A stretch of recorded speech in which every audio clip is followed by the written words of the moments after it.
नमस्कार, ANB news देख रहे तमाम दर्शकों का स्वागत है। मैं हूं आपके साथ मनप्रीत कौर। इस वक्त के स्पेशल बुलेटिन में आप देख रहे हैं मध्य प्रदेश छत्तीसगढ़। बुलेटिन की शुरुआत करेंगे इस वक्त की अहम खबरों से। छत्तीसगढ़ विधानसभा चुनाव के लिए कांग्रेस प्रत्याशियों के द्वारा नामांकन प्रक्रिया जारी है। सीएम भूपेश बघेल खुद इस प्रक्रिया में शामिल होकर चुनावी मैदान में खड़े नेताओं का उत्साह बढ़ा रहे हैं। शुक्रवार को सीएम भूपेश बघेल ने जगदलपुर और कोंडागांव के प्रवास पर रहेंगे, जहां सीएम बघेल सबसे पहले जगदलपुर पहुंचे। इस दौरान मीडिया से मुखातिब होते हुए इस दौरान अमित शाह के बयान की बीजेपी की सरकार बनते ही यहां से नक्सली समाप्त कर देंगे। इस पर सीएम बघेल ने कहा कि ये लगातार झूठ बोल रहे हैं। डबल इंजन की सरकार में नक्सली बढ़ते गए।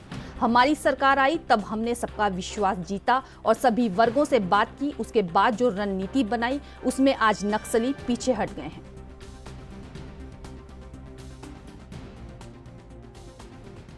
आज नामांकन का आखिरी दिन और बस्तर में हम लोग हैं और जबरदस्त आज दीपक भाई जी ने भी नामांकन भरा, हमारे प्रदेश जी ने, लखेश्वर बघेल और जतिन जायसवाल ने नामांकन भरा और आज जो आम सभा हुई है जबरदस्त उत्साह लोगों में, कार्यकर्ताओं में भारी उत्साह है और बस्तर जिले के तीनों विधानसभा हम लोग फिर से भारी बहुमत से जीतेंगे।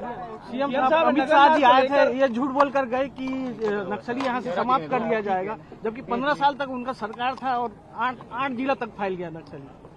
ये लगातार झूठ बोल रहे हैं। जिस प्रकार से धान खरीदते करके झूठ बोले ना, उसी प्रकार से नक्सलियों के बारे में। डबल इंजन की सरकार थी लेकिन नक्सली बढ़ते गया। हम लोगों की सरकार आई और हम लोगों ने सबका विश्वास जीतने की कोशिश की, सभी वर्गों से बात की, यहाँ के आदिवासी, यहाँ परंपरागत निवासी, व्यापारी, पत्रकार, सबसे बात की, नौजवानों से बात की और उसके बाद जो रणनीति बनाए आज नक्सली पीछे हटे। नगरनार को लेकर कुछ लोग पहुंचे थे, नगरनार को लेकर कुछ लोग पहुंचे थे तो देखिए कथनी और करनी में कितना अंतर। अमित शाह जी कहते हैं कि निजीकरण नहीं होगा और दूसरे तरफ पार्टी है वो निरीक्षण करने पहुंची है। तो आप केवल चुनाव के ध्यान में रख के बात कर रहे हैं, तो बस्तर के लोग ऐसे मत इसको पसंद नहीं करते कि आप उनसे झूठ बोलो। सर, हेमंत विश्व शर्मा ने अकबर को साफ करने की बात कही है। देखिए हेमंत विश्व शर्मा जी, अब वो पहले बात कल मैं पूछा था कि ये किसान संपदा योजना है, उसकी पत्नी ने आवेदन किया था कि भारत सरकार ने अपने आप दे दिया है और वो बताया कि वो मोदी डिटर्जेंट से बढ़िया उसकी सफाई हुई नहीं। तो उसके पहले 2015 में उस पर आरोप लगते थे जब कांग्रेस मंत्री थे। अब मोदी वॉशिंग पाउडर से धुल गए, तब उसकी न जांच हो रही है, उसके बारे में पहले बताए, उसके बारे में कुछ बोलना नहीं। बढ़ते हैं अगली खबर की तरफ। मध्य प्रदेश के मुख्यमंत्री शिवराज सिंह चौहान ने इंडिया गठबंधन पर तीखा हमला बोला है। सीएम चौहान ने कहा कि इंडिया गठबंधन अजीब गठबंधन है, दिल्ली में दोस्ती और राज्य में कुश्ती। जिस दिन इंडिया गठबंधन बना था हमने कह दिया था कि ये बेमेल गठबंधन है, घमंडिया गठबंधन है। इनमें ना लोगों के विचार एक है और ना दिल एक है। केवल पीएम मोदी की लोकप्रियता से घबराकर यह बेमेल गठबंधन बना था, जो बनने के पहले ही टूट रहा है। इंडिया गठबंधन ने मध्य प्रदेश में रैली तय की थी, जो कमलनाथ ने कैंसिल करवा दी। वहीं सीएम चौहान ने एमपी में सपा और कांग्रेस की लड़ाई पर निशाना साधते हुए कहा कि जिस दिन से यह गठबंधन बना है यह अजीब गठबंधन है, दिल्ली में दोस्ती और राज्य में कुश्ती। ऐसा कहीं होता है क्या?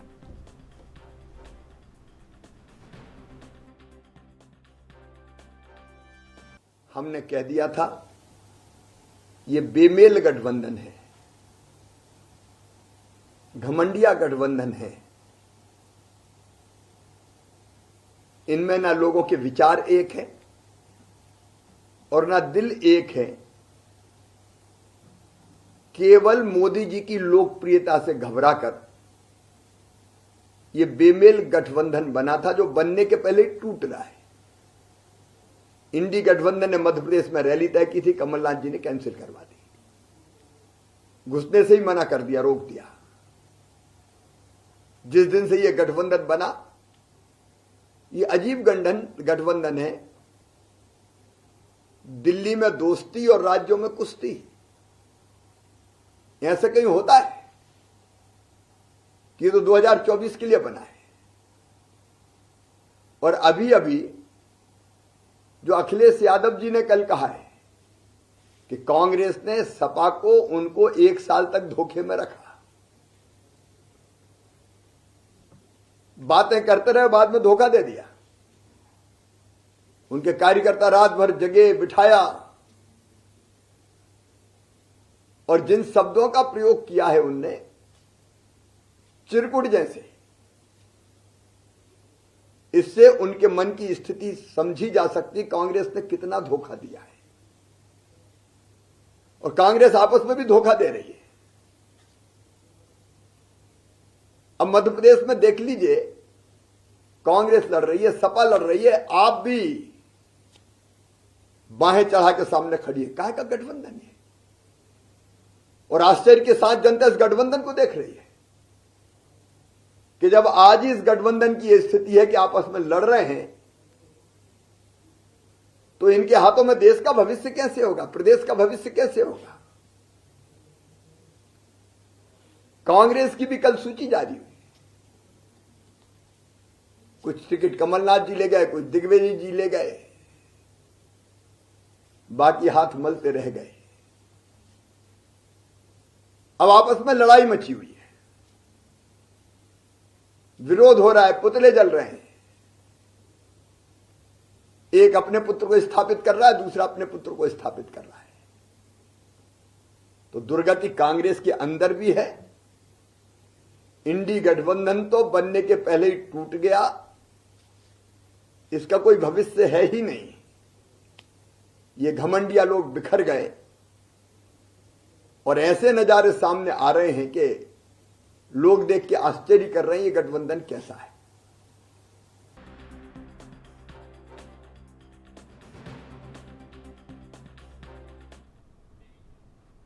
छत्तीसगढ़ विधानसभा चुनाव के लिए सीएम भूपेश बघेल खुद चुनावी मैदान में खड़े नेताओं का उत्साह बढ़ा रहे।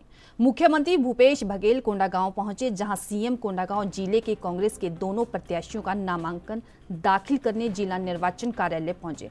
कोंडागांव विधानसभा में कांग्रेस ने मोहन मरकाम और केशकाल विधानसभा से संतराम नेताम ने नामांकन भरा। साथ ही मुख्यमंत्री भूपेश बघेल ने सभा को संबोधित किया। इस दौरान पीसीसी चीफ दीपक बैज ने कहा कि छक्की कांग्रेस सरकार ने 5 वर्षों में बस्तर का कायाकल्प कर दिया है। बीजेपी ने जनता को लूटा है और कोई काम नहीं किया है।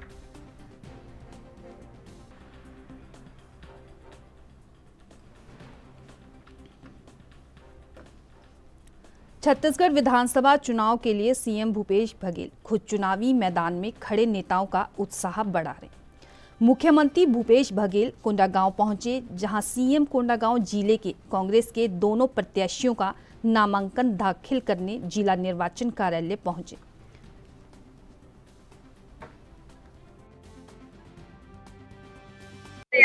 कोंडागांव विधानसभा के कोंडागांव जिले के 2 विधानसभा कोंडागांव और केशकाल और दोनों प्रत्याशी के नामांकन में हमारे साथ प्रदेश कांग्रेस कमेटी के अध्यक्ष भाई दीपक भाई जी, प्रभारी सचिव सप्तगिरी उल्का, राज्यसभा सदस्य फूलोदी नेताम और जिला कांग्रेस कमेटी के अध्यक्ष और महामंत्री सहित सब लोग हम लोग नामांकन में उपस्थित हुए।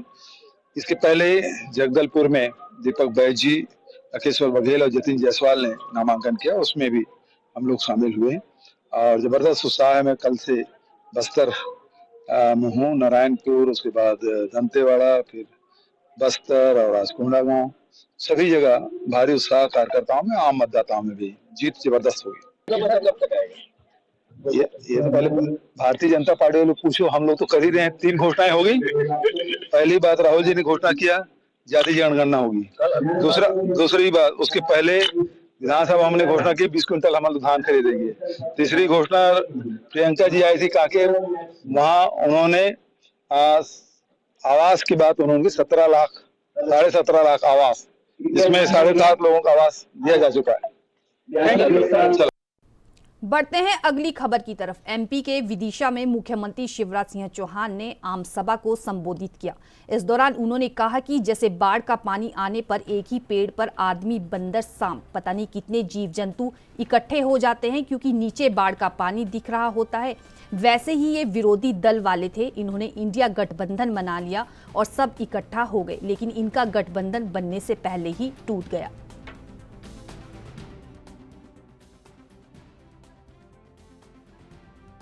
5 चीजें करनी है। नंबर 1 प्रधानमंत्री जी की कृपा, फ्री से राशन। नंबर 2 जिनके पास रहने की जमीन का टुकड़ा नहीं है उनको प्लाट देके पट्टा देके मालिक बनाएंगे, बिना जमीन के कोई नहीं रहेगा। और नंबर 3 सुन लेना साहब, जिनके कच्चे घर रह गए हैं, प्रधानमंत्री आवास योजना के पैसा नहीं मिले, उमाकांत जी फार्म भराना शुरू हो गए कि नहीं? फार्म भरवाओ। जो रह गए गरीब हैं और कच्चे मकान में रह रहे हैं, झोपड़िया में रह रहे हैं, मेरी बहनों, उनके लिए बना दी मुख्यमंत्री लाडली बहना आवास योजना। उनको पक्के मकान बनाने के पैसा दिए जाएंगे। सबके पक्के मकान होना चाहिए कि नहीं? और इसलिए इन बहनों से, इन लोगों से सावधान रहने की जरूरत है। मेरे भाइयों और बहनों, ये इंडी गठबंधन एक बना हुआ है। मैं आप सबको निवेदन करना चाहता हूं, कांग्रेस क्या कर रही दिल्ली में? मोदी जी पूरे देश में छाए हैं। मोदी जी देश के भी दिल में, मोदी जी एमपी के भी दिल में है, मोदी जी दुनिया के भी दिल में है। और जब जनता में उनका असर देखते हैं तो जितनी पार्टियां हैं, कांग्रेस, सपा, आप, पता नहीं कौन कौन सी पार्टी, जो लोग सब इकट्ठे हो जाओ रही, सब इकट्ठे हो जाओ रही। जैसे बाढ़ आती ना, बाढ़, और बाढ़ का पानी घुसता है तो एक ही पेड़ पे आदमी भी चढ़ जाता है, बंदर भी चढ़ जाता है, सांप भी एक आध डाल से लिपट जाता है, बिच्छू, चीटे, चिटी, पता नहीं कितने जीव जंतु इकट्ठे हो जाते कि नहीं? क्योंकि नीचे बाढ़ का पानी दिख रहा, मर जाएंगे। तो ये जितने विरोधी दल वाले थे, इनने गठबंधन बना लिया, इंडी गठबंधन, और सब इकट्ठे हो गए कि मोदी को हराओ, भाजपा को हराओ। लेकिन इनका गठबंधन बनने के पहले ही टूट गया। उनने कहा कि हम रैली करेंगे। मध्य प्रदेश में कमलनाथ ने कहा यही मत आना, हमारे यहां गड़बड़ हो जाएगा। अभी सपा के अखिलेश यादव कह रहे थे कि कांग्रेसियों ने धोखा दिया, रात भर बिठाया, साल भर बात की और हमें सीटें नहीं दी, हम तो अलग लड़ेंगे। बढ़ते हैं अगली खबर की तरफ। कांग्रेस सांसद प्रमोद तिवारी आज एक महत्वपूर्ण प्रेस कॉन्फ्रेंस के लिए रायपुर पहुंचे, जहां प्रेस वार्ता में शामिल होने से पहले वे एयरपोर्ट पर मीडिया से मुखातिब हुए। इस दौरान उन्होंने प्रेस वार्ता को लेकर जानकारी दी, साथ ही क्या कुछ कहा, सुनिए। मैं इतना कह सकता हूं कि बघेल सरकार ने 5 साल जो काम किया है, जनता रायपुर की, छत्तीसगढ़ की, उन्हें भरपूर आशीर्वाद देने का मन बना चुकी है। और इस यज्ञ में अपनी आहुति देने के लिए, अपनी तरफ से आहुति देने के लिए मैं भी आया हूं। कांग्रेस कार्यकर्ताओं का जिस तरह मॉरल हाई है और जिस तरह भाजपा सरकार ने एक प्रयास किया है 5 साल तक छत्तीसगढ़ को अपमानित करने का, उसका बदला जरूर जनता ने लिया। लगातार छत्तीसगढ़ के दौरे पर रहेंगे और सरकार पर निशाना साधते रहे। कौन? अमित शाह जी। अमित शाह को वही राज्य दिए जाते हैं जो भाजपा हार रही है। केंद्रीय मंत्री अनुराग ठाकुर ने छत्तीसगढ़ की कांग्रेस सरकार को देश की सबसे भ्रष्ट सरकार बताया। शुक्रवार को केंद्रीय मंत्री अनुराग ठाकुर रायपुर पहुंचे। बस्तर में होने वाली चुनावी सभा में शामिल होने बीजापुर रवाना हुए, मगर इससे पहले एयरपोर्ट पर मीडिया से चर्चा में छत्तीसगढ़ कांग्रेस को लेकर बयान दिया। अनुराग ठाकुर ने दावा किया है कि छत्तीसगढ़ में बीजेपी के प्रति माहौल है। उन्होंने कहा कि प्रदेश में भारतीय जनता पार्टी के पक्ष में चुनावी माहौल बना है। प्रधानमंत्री नरेंद्र मोदी जी ने जो भी छत्तीसगढ़ के विकास के लिए केंद्र की ओर से सहायता दी है, एक के बाद दूसरा बड़ा प्रोजेक्ट दिया है, ये इसके पीछे का कारण है।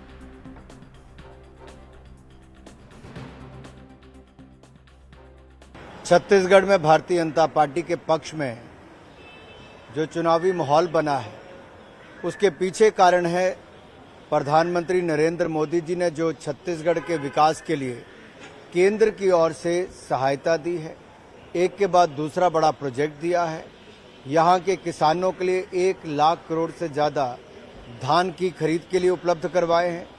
वहीं दूसरी ओर जनता त्रस्त है सांप्रदायिक तुष्टीकरण की, और ऐसा लगता है कि यहाँ की सरकार तुष्टीकरण से ग्रस्त है और जो देश भर में अगर सबसे भ्रष्ट सरकार कहीं पर कही जाए तो छत्तीसगढ़ में है।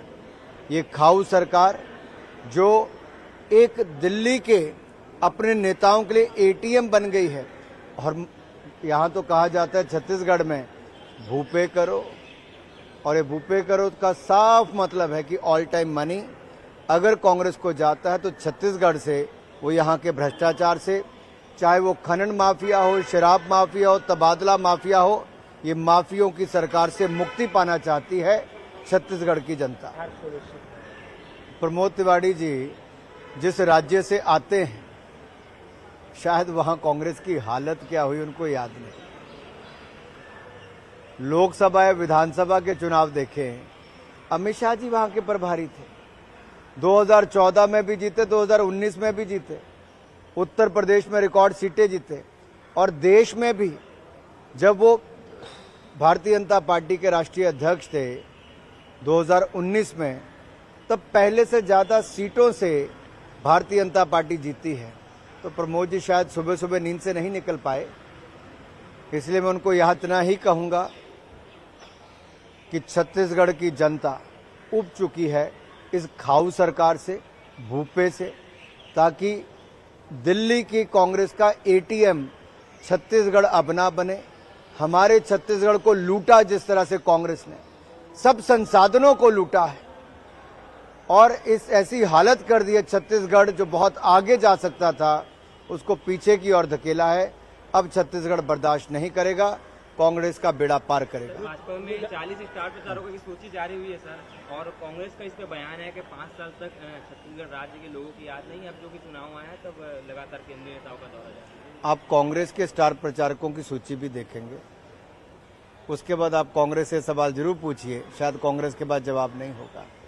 छत्तीसगढ़ हमारा कई बार आना हुआ, सबका ही हुआ, और शायद पीड़ा कांग्रेस को ये हो रही है कि भाजपा के पास ऐसे चेहरे हैं लेकिन कांग्रेस के पास भ्रष्ट चेहरे। बढ़ते हैं अगली खबर की तरफ। मध्य प्रदेश विधानसभा चुनाव के लिए कांग्रेस ने गुरुवार रात उम्मीदवारों की अपनी दूसरी सूची जारी कर दी है। इस सूची में 88 नाम हैं। इनमें पहले घोषित 3 उम्मीदवारों को बदला गया है। इसके साथ ही कांग्रेस ने मध्य प्रदेश में 230 सीटों में से एक को छोड़कर सभी उम्मीदवारों की घोषणा कर दी है। राज्य में 17 नवंबर को मतदान होना है। बता दें कि इससे पहले कांग्रेस ने रविवार को एमपी में 144 उम्मीदवारों की अपनी पहली सूची जारी की थी। कांग्रेस ने दतिया विधानसभा क्षेत्र से अपना उम्मीदवार बदल दिया है। पहले वहां अवधेश नायक को टिकट दिया था, अब उनकी जगह राजेंद्र भारती को मैदान में उतारा है। वे बीजेपी प्रत्याशी और गृह मंत्री नरोत्तम मिश्रा के खिलाफ चुनाव लड़ेंगे। पूर्व विधायक भारती एक बार नरोत्तम मिश्रा को चुनाव हरा चुके हैं, लेकिन पिछला चुनाव वो मामूली अंतर से हार गए थे। दतिया में नायक के टिकट का विरोध किया जा रहा था। वहां पार्टी कार्यकर्ताओं और नेताओं का एक गुट नाराज हो गया था, जिसके बाद पार्टी नेतृत्व को टिकट बदलना पड़ा।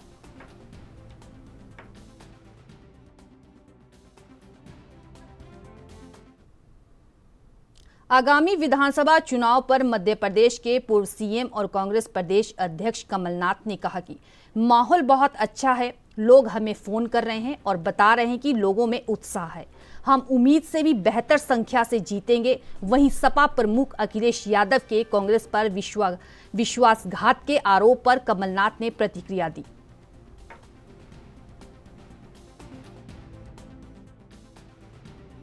बहुत बढ़िया माहौल है, सब जगह लोग फोन करके कह रहे हैं बहुत उत्साह है, और जितनी संख्या से हम सोचते थे हम जीतेंगे, अब हम उससे ज्यादा जीतेंगे। सर, अखिलेश यादव ने आरोप लगाया कि कांग्रेस ने धोखाधड़ी की है। अरे भाई छोड़ो, बहुत बढ़िया माहौल है, सब जगह लोग फोन करके कह रहे हैं बहुत उत्साह है, और जितनी संख्या से हम सोचते थे हम जीतेंगे, अब हम उससे ज्यादा जीतेंगे। सर, अखिलेश यादव ने आरोप लगाया कि कांग्रेस ने धोखाधड़ी की है। अरे भाई छोड़ो। प्रधानमंत्री नरेंद्र मोदी के आगामी दौरे पर केंद्रीय मंत्री ज्योतिरादित्यनाथ सिंधिया ने कहा, मैं प्रधानमंत्री का आभारी हूं। उन्होंने हमारे सिंधिया स्कूल की 125वीं वर्षगांठ के लिए अपने व्यस्त कार्यक्रम से समय निकाला।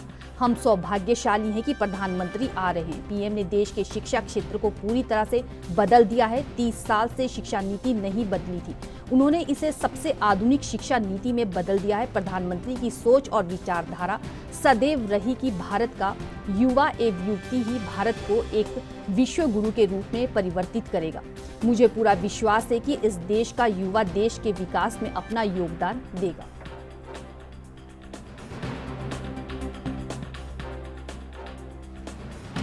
पहले तो मैं कृतज्ञ हूं प्रधानमंत्री नरेंद्र मोदी जी का।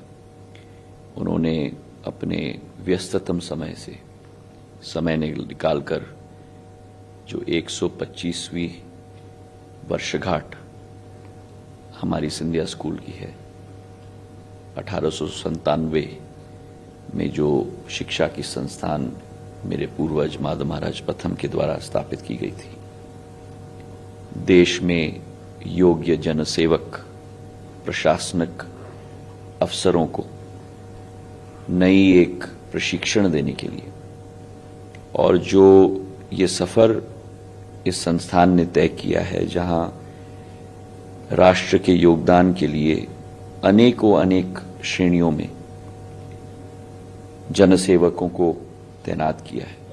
आज हमारा सौभाग्य है कि प्रधानमंत्री जी के दौरे में, उनके प्रवास में, वे इस अवसर पर इस काल को स्वर्णिम काल के रूप में सिंधिया स्कूल के लिए परिवर्तित करने के लिए स्वयं आ रहे हैं। जहां तक देश की शिक्षा की क्षेत्र की बात है, प्रधानमंत्री जी ने स्वयं पिछले 9 वर्षों में देश की शिक्षा के क्षेत्र को पूर्ण रूप से परिवर्तित कर दिया है। जिस शिक्षा पॉलिसी को पिछले 30 साल से ना कोई परिवर्तन, ना कोई आधुनिकता उस शिक्षा की पॉलिसी में अधीन की गई थी, उस पूर्ण शिक्षा नीति को परिवर्तित करके, मूल चूल परिवर्तन करके देश के नहीं लेकिन विश्व के सबसे आधुनिक शिक्षा नीति में परिवर्तित कर दिया है। जहां आज संगम की जरूरत है शिक्षा ग्रहण करने की, और शिक्षा ग्रहण करने के साथ साथ अनुभव भी ग्रहण करने के लिए, और इन दोनों शिक्षा का ग्रहण और अनुभव ग्रहण करने की का एक संगम नई शिक्षा पॉलिसी में हमें दिख रही है। प्रधानमंत्री जी की सोच और विचारधारा सदैव रही है कि भारत का युवा एवं युवती ही भारत को इस सफर में, अमृत काल से शताब्दी काल के सफर, भारत को एक विश्व गुरु के रूप में परिवर्तित कर। बढ़ते हैं अगली खबर की तरफ। मध्य प्रदेश विधानसभा चुनाव को लेकर अब कांग्रेस की ओर से उम्मीदवारों की दूसरी सूची जारी कर दी गई है। गुरुवार को कांग्रेस की ओर से जारी दूसरी उम्मीदवारों की सूची में 88 प्रत्याशियों की जगह दी गई थी। कांग्रेस द्वारा उम्मीदवारों की सूची जारी करने पर प्रदेश महिला कांग्रेस की अध्यक्ष विभा पटेल ने कहा कि हमारे उच्च नेतृत्व ने काफी मनन के बाद सूची जारी की है। निश्चित तौर पर कांग्रेस पार्टी नई ऊर्जा और उत्साह के साथ इन चुनाव में सामने आएगी। प्रत्याशियों पर काफी विचार विमर्श किया गया है। विशेष रूप से मध्य प्रदेश की जनता की भावनाओं को ध्यान में रखते हुए सूची जारी की गई है।